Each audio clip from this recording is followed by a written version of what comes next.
Hey Facebook friends, it's Donna and I'm back for third part in my series all about creating space, expanding time, and taking back control of your day.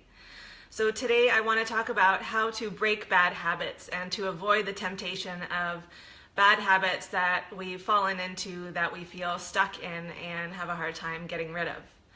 And because this series is all about time, I want to talk about a specific bad habit that I had that was costing me a lot of time that I was finally able to overcome. So in the past few years, I've fallen into this really bad habit of checking my email constantly throughout the day. And I was procrastinating and basically switching from doing the thing I was working on to checking my email, to checking Facebook, to checking social media, to going, getting distracted doing something else. And all that multitasking was making me unfocused and unable to really do and complete the things that I had set out to do.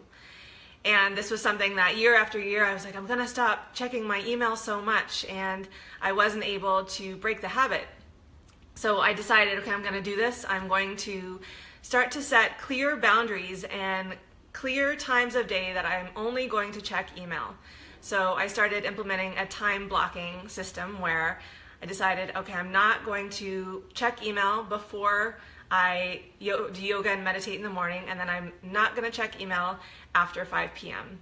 And just by creating these rules and following them and setting boundaries for myself and really creating these standards that I decided I was going to live by and stick with, I was able to really make the shift. So that's that habit specifically, but we can use this principle and these principles for any habit that we want to break. And I just want to break it down into 5 steps of how to break a bad habit. So, and these are not in any particular order. But firstly, we want to know, what's the trigger? So think about a bad habit that you want to get rid of. And what is triggering you to do the bad habit? So in my case, whenever you check email, you get a rush of dopamine, and that's a neurotransmitter that's in charge of a feeling of reward. And we like that feeling. It feels good, and so we keep looking for it and we keep going after it. And actually, we get a hit of dopamine in any addictive behavior. And this is why it's so hard to break bad habits. We're literally chemically wired to repeat that thing over and over again. So there's nothing wrong with you that you have a bad habit. It's just your brain chemicals have you hijacked, but there is a way around it. So figuring out what the trigger is, for me it was probably stress or boredom or just feeling unfocused and not being clear on exactly what I needed to do. So I was kind of flip-flopping between all these different things.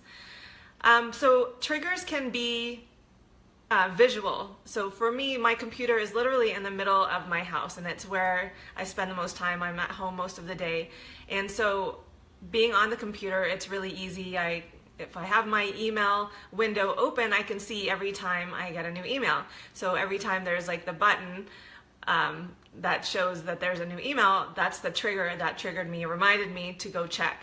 And the same thing goes for your phone. So if you have notifications set up on your phone for email or for social media, that's going to trigger you to do the habit.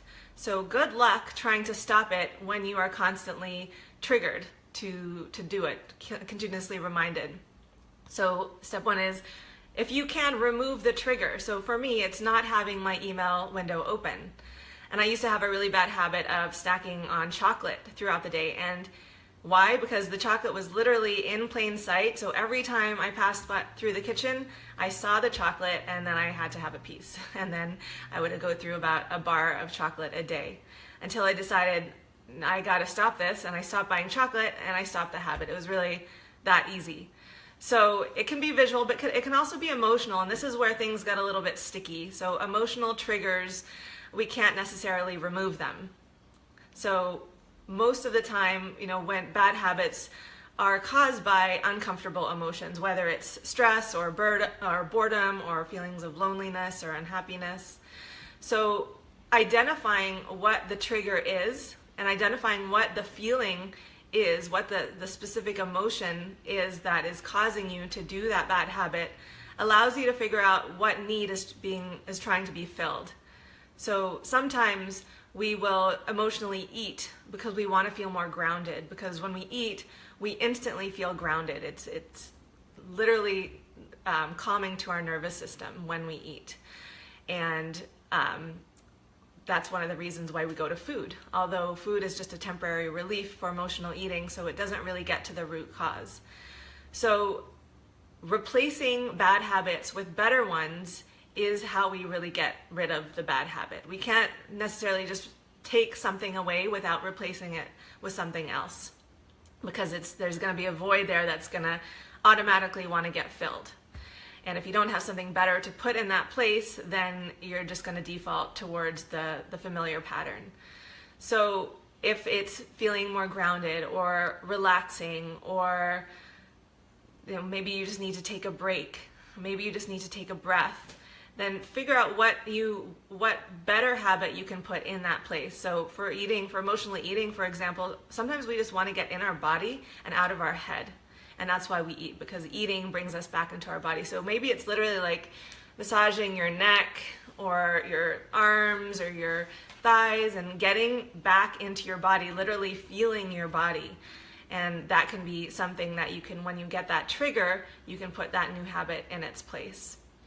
And the second one is architecting your environment. So again, making your environment support the habits you want to have. So put things in plain sight that you want to be reminded to do, and remove the things that you don't want to do. So take the chocolate and the snack foods and everything that you don't want to, the behaviors that you don't want to have, anything that reminds you to do those behaviors, remove them if you can. And then architect your better choices. And then peer support is huge. So creating accountability. For me, I told my husband I was going to do this. I said, okay, I'm only checking my email at these times. I'm not going to check my email throughout the day.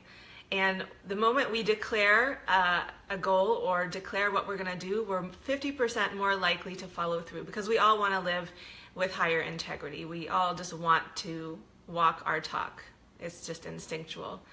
So architecting your choices, figuring out your trigger, replacing your bad habit with a better one, creating accountability, and peer support. So habits are contagious, and habits are very cultural, which often is why sometimes other people will trigger us to do bad behaviors. Like if there's people that you tend to go out and go drinking with, or other behaviors that you don't want to do, it's hard to not partake when everyone around you is doing those things.